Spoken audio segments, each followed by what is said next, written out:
Halo, perkenalkan saya Ika Rayuningsih. Dalam kesempatan ini, saya akan menjelaskan pandangan etis kepercayaan untuk memenuhi ujian akhir semester mata kuliah etika.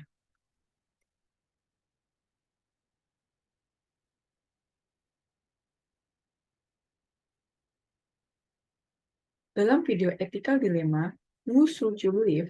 Alex Wursnip dibahas mengenai dilema etika yang merupakan bagian dari apa yang disebut etis kepercayaan.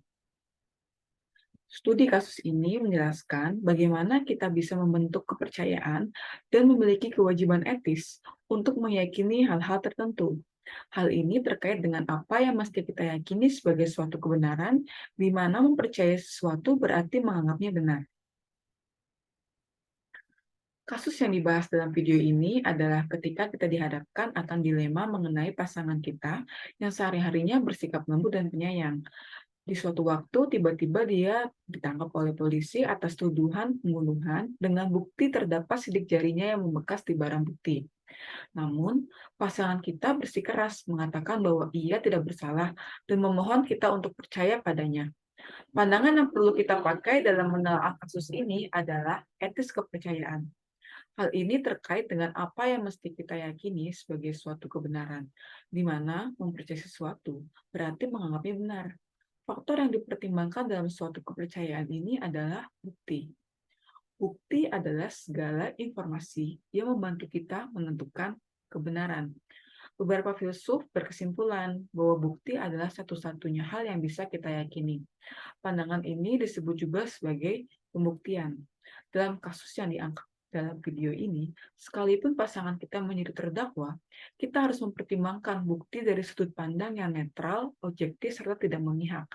Menurut pandangan saya, etis kepercayaan ini tepat digunakan dalam menelaah kasus dalam video tersebut.